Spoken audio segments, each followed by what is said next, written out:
During a huge fire in a 20-story public administration building in Horsens, Denmark, the main civil engineer had to find a fast escape route and leave the building really fast.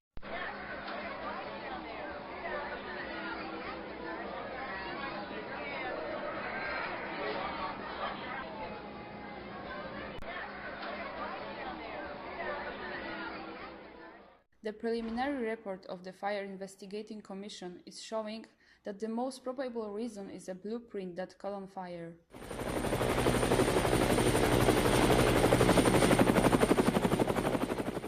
The fire has been already contained. That didn't end well for everybody, did it? Let's break up what were the reasons for this disaster and how the situation could have been avoided. Since the reason for the fire has been proven to be from a paper blueprint, in a building designed on a paper blueprint, we will take a look into this. For centuries, the construction industry has been relying on manual drafting, and to get a better idea of how long exactly, I will say that the first legislation concerning drafts was released somewhere in 1927, and for a government legislation that is a pretty long time. During the years, the laws concerning the drawings have improved, and the drawings have improved themselves as well.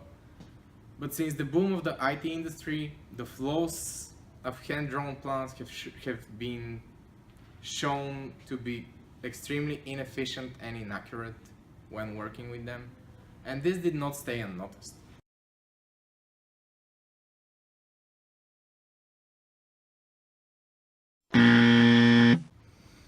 Most of the mistakes in those plans are hard to recognize and find on time. Many of the mistakes made on those plans were directly transformed into numerous mistakes on many construction sites along the years, and sometimes this has been the reason for huge disasters like the one we saw. That is the reason that in the past 10 years the government have been trying to incorporate a different kind of approach in order to avoid those mistakes. So you might ask, what's the alternative to minimize these problems? And the alternative is BIM. And in the next short BIM minute, I'll explain to you what it is exactly. The BIM, or also known as Building Information Modeling, is a digital documentation that consists of a three-dimensional replica of the building, enhanced with the information for all of its components.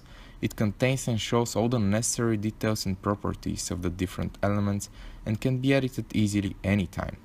It is providing all the information like drawings, datasheets, manufacturers, suppliers, and even the exact position of elements within the building. In addition, if an object within the BIM environment is changed, that change is applied throughout the entire documentation, and the representative plans, sections, and other drawings are changed immediately for all the parties involved. This way, the communication between the designers, the client, and the contractor becomes significantly easier, and everybody can lay down the required changes that need to be made. Changes to width of doorways, electrical systems, number of elements, or even construction time schedule can happen in a matter of seconds.